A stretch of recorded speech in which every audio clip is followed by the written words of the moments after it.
Super Bowl champion, accolade, The one and only. Travis Kelce in the building, big dog. How's it going out there? What's going on, guys? What's up, bro? Appreciate you guys having me. Hope you guys looking sharp as always. Hey, my dog. I'm looking a little sharper. Thank you for the compliment. Hey, big dog, you're an 8-year vet, man. You know how to spend the bye week, but how are you spending yours this week? Well, just relaxing, man. Right now, I'm on the call with you guys on behalf of Old Spice. I've been using Old Spice ever since I was a kid, trying to shave something that was on my face that really wasn't even there. But nowadays, I'm partnering with Old Spice as a proud partner with other NFL athletes. Their 10-year commitment to increase high school graduation rates amongst young men, and it's such an important deal for myself, knowing that I think that it's it all starts in adolescence. Doing the right things at a young age to set you up for your life in your future. And what better way than to start with graduating high school? Hey, man, before we get in the ball, bro, I'm going to go off script because you my dog. You big on style, right? I'm just calling you Killer Trav because that's the social media handles. I'm not calling you Travis Kelce right now, okay? Straight Killer Trav. Why? It's always Killer Trav, baby. That's it. That's it. Why is fashion, style, all that so important to you? You dance when you score. Like, you've always stayed so true to you. Why is that so important, bro? I think it's just having fun in life, man, enjoying the process that you're going through and being yourself through it all. I was mentioning it the other day.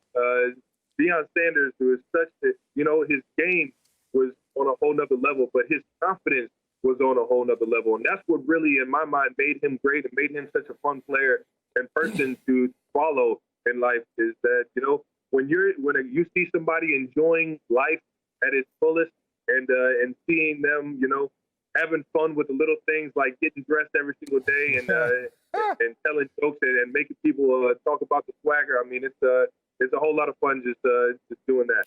Then let's talk confidence on the football field. Y'all literally have only lost one game in a calendar year, but it was to the team that y'all are about to face. Be real with me, bro. It's just me, Marcellus, and you here. Are you prepared for this game like any other week? Or, if you're being honest, is there a little increased motivation knowing that this is a one team that's knocked y'all off in a year? Without a doubt, there's a little motivation, and it's mostly just because of the historic rivalry that is the Chiefs and Raiders. This thing dates back to the 60s and far before my time in the football world and my time in the Chiefs uniform. A lot of people care about this game like it is their Super Bowl. I'm not going to say that's how they care. That's how they acted by doing 2 laps around the stadium when they won it. You can say it. But you can say I think personally, I take pride in every single division game that we play, knowing that the fans, it's everything to get those division wins. And on top of that, it's a goal. It's the first step in getting into the playoffs, winning the division. So you got to get excited week in, week out. But especially in the division, you got to take care of business. No better time than this week against the Raiders. Now, you made mention of it, that victory lap after the win against you guys. Where does that land in your psyche in the locker room when you hear a team does a victory lap after they beat you? Listen, if that's what you guys are doing, that's what you guys are doing. I'm just going to kind of piggyback on what Coach Reed said, and that ain't how we do it. We just go out there, we handle business on the road, and we walk away from the dub and giving everybody credit and vice versa. You know what I mean? We have full respect for everybody. If they feel like they got to do the victory lap, then go ahead and do your thing, man. We're just going to go out here and handle our business and try and play football to our best ability this week. Now, walk with me here, Travis. This is not all I do. Be a commentator. I'm also head of the Treasury Department because I've been tasked with putting someone's face on a $100 bill for National Tight Ends Day. So I know you may think you're the greatest tight end out there, but I got some pushback. Some people said it was George Kittle. Who's the best tight end in the land? Who should I put on my $100 bill? Oh man, I would say I probably would look nice on $100 bill. You know what I mean? Me and Benjamin, we have some of the same facial features, and man, there's so many great tight ends in the league that are worthy of being on that dollar bill, big dog. Another guy we're going up against in Oakland, Waller, is having a great year. Gronk is starting to hit mid-season to late-season form, looking like the Gronk that we all know he can be, or at least the spurts of it. It's exciting to see what he's been doing. And obviously George Kittle, man, second to none in his effort and his ability to play the game, man. He's an unbelievable player and an unbelievable guy, man. Hey, bro, before the season, your boys was talking about a dynasty, trying to win 5, trying to win 6. Hey, outdo Jordan, win 7. Does that ever cross your mind? Is that realistic to build some sort of 5-6 chip dynasty in KC? I think it's possible. I mean, the Patriots win, what was it, 8 times in the last 12 years or something like that? I don't even know what it is. But they've kind of set the tone for an organization having decades worth of dominance. And what we know we have in this building is something special. And we just try and take advantage of that every single day with the guys we have in this building and with the leadership we have in this building, knowing we have some of the best coaches and players that the National Football League's ever seen. Now, you guys do have talent second to none. I mean, the offense is lethal. And even off-script plays, like when the play breaks down, you guys still find magic even in those moments. So how excited are you when plays break down and you feel like you could get something going? Oh, man, it's like a freelance, man. At that point, it's just like you got freelance art. You can just throw Picasso up on the screen and make something look beautiful. And no better player to do that than Picasso himself, Patrick Mahomes, man. He makes plays that nobody's ever seen before, and it's extremely fun to play with a guy like that.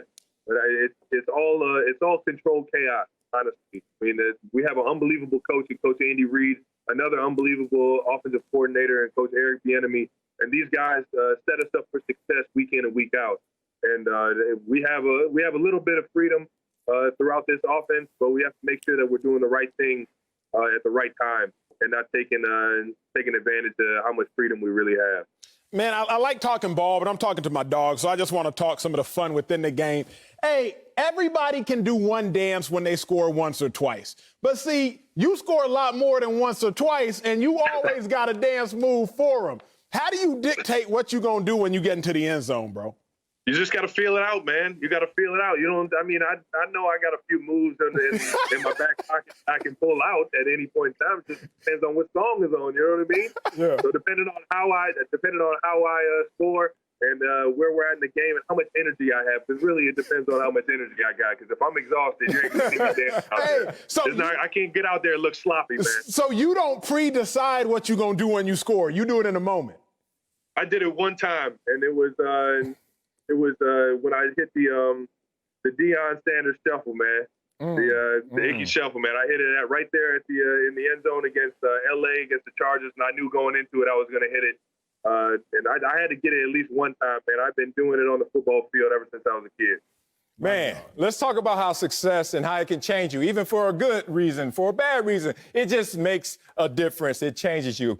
Author right now, Emmanuel Acho, best-selling author. I'm going to have to put it out there for the world to understand. He all of a sudden becomes that. Now he wears red, double-breasted suits every day. Like, he a whole different animal. Hey, big dog, you become a Super Bowl champion. I want to hear from you and Patrick Mahomes. Like, what changed? What's different? Man, what's changed? I mean, Pat was on GQ, man. He leveled up in the passing world. I'm trying to get on the cover of GQ still. What else, man? I would say, golly, man. I've become such a homebody. I haven't really been able to experience how the Super Bowl can change a guy. But for the most part, it's made me want to go out and get another one, man. It makes me want to keep coming into this building and working my tail off so I can reap the benefits and be at the top of the mountain every single year, man. For me, not much has changed, man. I'm still Killer Trav for tight. My dog. Well, Killer Trav, I got one final one for you, bro. You still in the prime of your career, but when it's all said and done, how does Killer Trav want to be remembered? Man, that's such a good question, man. And honestly, I just want to be remembered on the field as somebody that played their tail off for the guy around them and was accountable through that process. I got so much love for the teammates and the coaches that have given me all the success that I've had individually, but also all the success that we've had as a team. And off the field, somebody that can help influence young adults or young kids or just people in general to do better for themselves or to help somebody do better next to them. It's honestly, it's a blessing to play in the National Football League and here in Kansas City with such a heartwarming and awesome community to play for, man. Now, we always talk about up here, Travis, that the greatest ability is availability. And you're a player that since 2014 has played in every single regular season game. You had one healthy scratch because you guys already clinched a playoff spot. But talk to the youngsters out there about professionalism and talk about how your preparation physically and mentally to the game that's led to these results. Oh, yeah. And you know it, man. The structure in your routine is everything. What you're doing outside of the facility is every bit of important as what you're doing in the facility and on the football field. You see all these awesome and top-tier athletes like LeBron James and Russell Wilson spending over $1 million on just their body, rehabbing, making sure that their athletic build is at its top peak. And it's a focus of making sure that you're being professional. When I came into the league, I had no idea what structure was for a professional athlete. I really had to learn exactly what it meant to eat right, to lift weights the right way, to almost do prehab so that you don't have to do rehab. It all works in the same way, and you guys know better than everybody, man. Once you get off track with that, man, it's all downhill. So you just got to make sure you're staying focused on the little things, even when it gets tough, man. Even when it gets tough, even more so when it gets tough. To really harp on the small things and making sure you're doing the right things at all times. All right. Thanks for joining us, Travis, on behalf of Old Spice, man. Keep balling out there, big dog. Oh, you know it, baby. We'll see you guys soon, man. Always fun. All right, take care, brother.